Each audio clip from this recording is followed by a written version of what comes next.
What's up guys? Douglas from Bike School here, and today I'm going to be helping you with a trick that literally everyone wants to learn. While we were developing Bike School, the secret sauce kind of just came to the surface. This whole thing clicked for me. Like, I'd always been able to do the trick, but I didn't really understand why. I just want to give you the biggest tip, the most secret thing that literally everyone should know while they're learning this trick. Now, I'm going to assume that you understand the fundamentals of the manual. Let me just explain to you kind of what's going on here, okay? But I'm going to do it while I manual. So wish me luck. Here we go. I hope you can hear me because I got this lav mic. It's going to be loud. I'm going to be breathing all hard.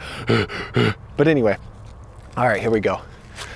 So basically, everyone wants to learn how to manual. And it really is a fun trick because you could crash and nothing really happens.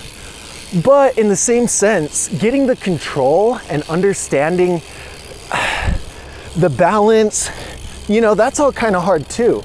But the thing that everyone is lacking is the consistency. When you're learning it and when you're first figuring it out, you need to be consistent.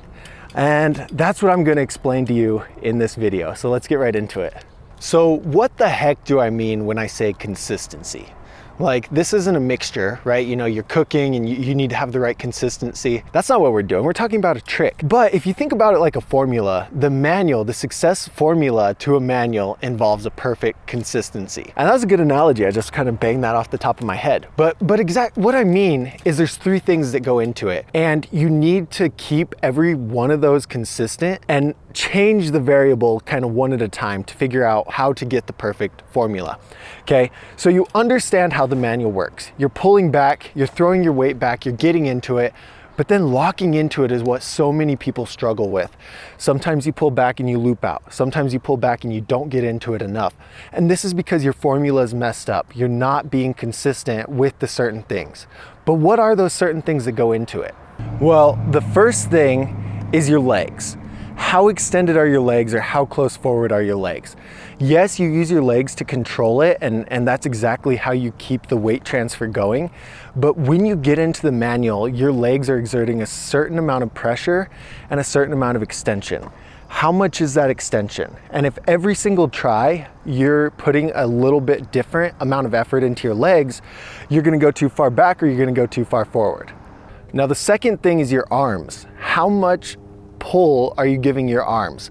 This is a huge problem that I see with a lot of people. Sometimes their arms are like this, sometimes their arms are like this. And if you're changing that every single time that you do a manual, your formula is mixed up because you're putting a different amount of arm movement into it each time, and so you're going to be really mixed up. And the biggest thing here, like, I'm going to run through the tips at the end of how to master it, but never bend your arms unless you're pulling them in to save the manual. And I talk about that in a different video about how to actually control the manual. We're not going to cover that in this video, but make sure your arms are locked and make sure they're the exact same position every time that you do the manual. So the third and arguably the most important thing here is your weight transfer. When you're getting into the manual, you're throwing your weight back, okay? And like I said, you're not bending your arms, and that's where a lot of people go wrong. You're throwing your weight back and getting your butt down behind the tire. This pops up the front wheel, and then from there you can kind of maneuver it. But the amount of effort that you put into that weight transfer back is the biggest variable here.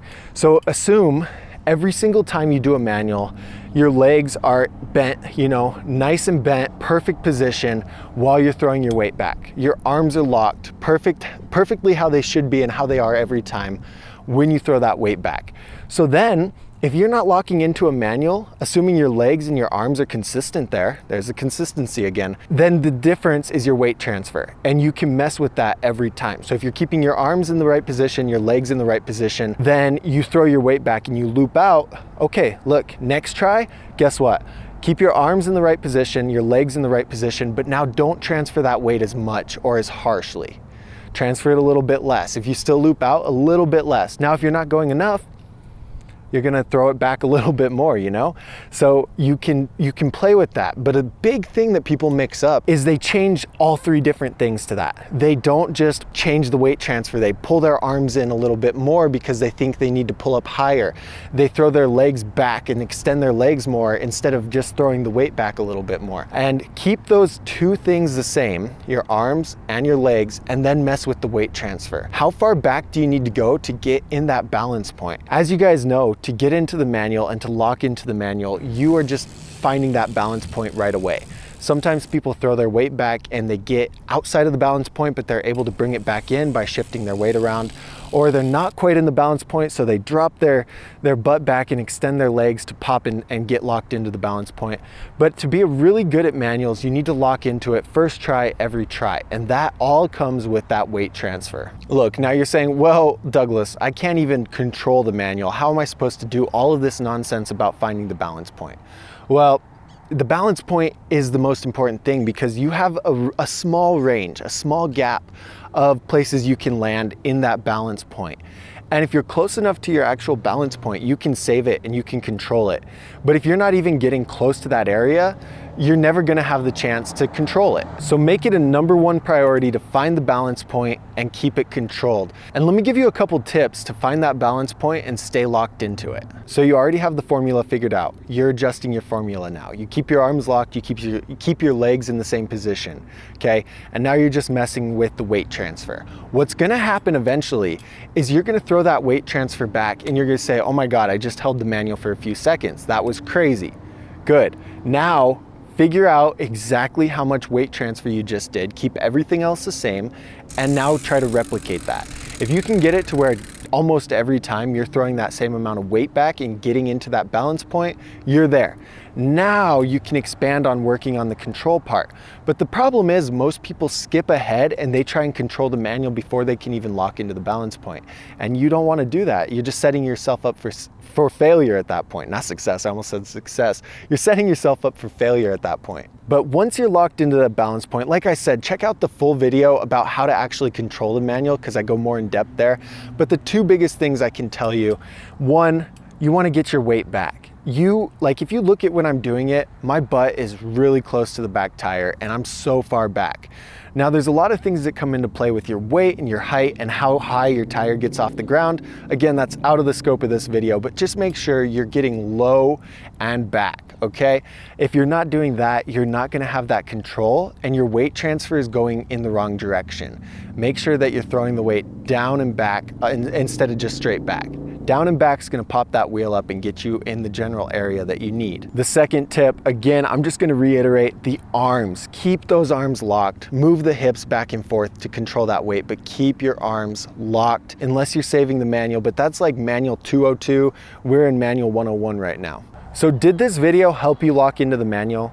If it did, I have a video about 5 common beginner tricks and I went super in depth in those. You can find that all for free and learn a lot from it. So check that out. Otherwise, guys, have a good rest of your day. Lock into those manuals and let me know in the comments how your progress is coming. I hope you can manual at least a mile. Let me show you some of my longest manuals.